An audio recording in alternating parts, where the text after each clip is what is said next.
Bonjour et bienvenue dans cette nouvelle vidéo de questions-réponses. Je suis Maxime et vous êtes sur le blog Heureux dans sa vie. Alors aujourd'hui nous avons une question de Virginie qui nous pose la question suivante. Comment vivre avec un enfant atteint de troubles narcissiques sans lui nuire et sans qu'il ne nous nuise? Comment vivre auprès d'un pervers narcissique? Bon courage et merci. Alors écoute Virginie, merci pour cette question. C'est pas la plus simple des questions que j'ai pu avoir, mais en tout cas c'est une bonne question, je te remercie de la poser, c'est important. Alors tout d'abord, ce que je peux préciser, qui me semble important, c'est que je ne suis pas un spécialiste des troubles de la perversion narcissique. Je ne suis pas un psychiatre ou voilà, quelqu'un de spécialisé dans ce domaine. Donc voilà, ça c'est important. Par contre, effectivement, je peux te donner mon sentiment et ma sensation par rapport à cette situation. La première question que j'ai envie de te poser, c'est est-ce que ces personnes sont justement accompagnées ou non? Est-ce qu'il y a un suivi, quel qu'il soit, au jour d'aujourd'hui, pour ces personnes atteintes de ces troubles? Voilà. Donc, l'enfant, peut-être que c'est plus facile. Est-ce que voilà, il y a un suivi qui est fait? Et puis l'homme, est-ce qu'il est suivi? Ces troubles-là sont des problèmes émotionnels. C'est un besoin fort d'amour, c'est un manque énorme en soi qu'on cherche à combler par l'extérieur, mais là c'est à l'excès, c'est-à-dire que c'est utiliser l'autre pour se donner à soi quelque chose, donc on va manipuler son environnement pour obtenir ce qu'on veut de son environnement, et c'est là la perversion du système, donc il faut se faire accompagner. C'est une maladie grave et importante, il n'y a pas d'autre solution que de se faire accompagner. Dans un monde émotionnel, puisque c'est une réaction émotionnelle, d'accord? Donc il faut un spécialiste du monde émotionnel. Donc moi je te préconise, je te recommande de faire suivre ton enfant, si ce n'est pas le cas, bien évidemment. Et pour l'homme, pour l'adulte, c'est la même chose. Donc bien évidemment, s'il le veut, si c'est possible. Voilà. Et ça m'amène à la deuxième question. Ça c'est la première, c'est important, je pense. Et la deuxième, c'est est-ce que tu vis avec ces personnes? Donc l'enfant peut-être, sans doute. Voilà, à toi de nous préciser ça. Et si tu vis avec, malheureusement, l'idée c'est quand même de s'en protéger. Surtout l'homme, surtout la personne adulte, le compagnon, ou le mari. L'idée c'est de s'en protéger. Toutes les personnes à qui j'ai posé la question, des personnes qui ont vécu cette problématique-là, toutes sans exception ne sont plus avec.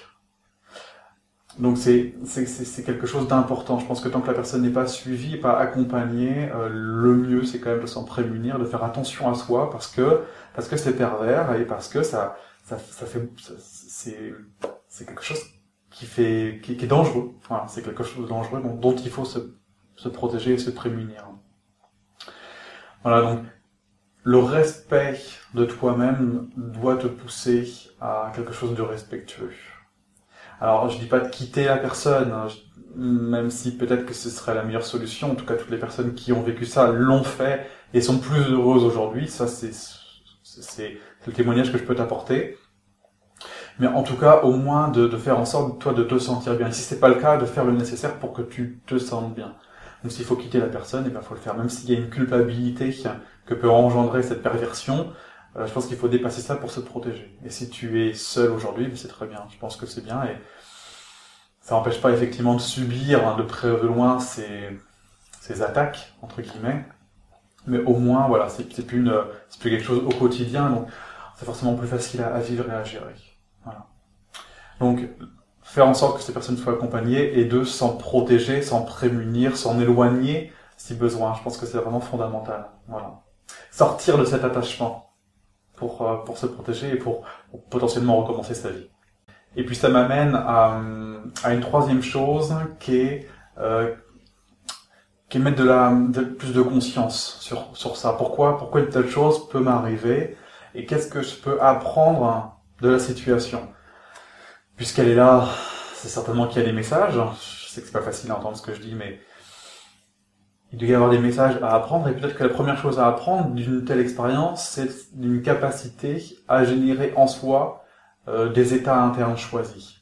Faire une distinction entre ce que je vis dans ma vie et comment je me sens à l'intérieur de moi. Parce que ces deux choses ne sont pas liées, même s'il y a une influence, bien sûr il y a une influence, mais nous sommes les seuls, tu es la seule, à pouvoir décider de la manière dont tu te sens, quel que soit ton environnement.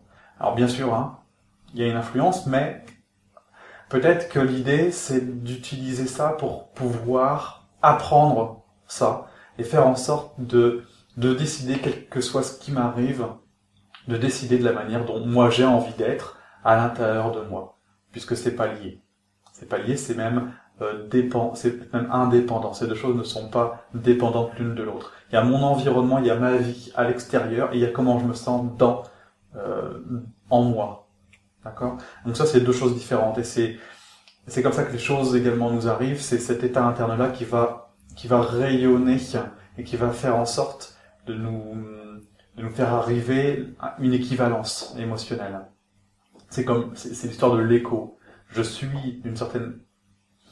Je porte en moi, je véhicule en moi des pensées, des idées, des émotions, une façon d'être en général, un état interne global, et la vie me montre mon état interne global. C'est pour ça que ça m'arrive, hein, pour que je le vois.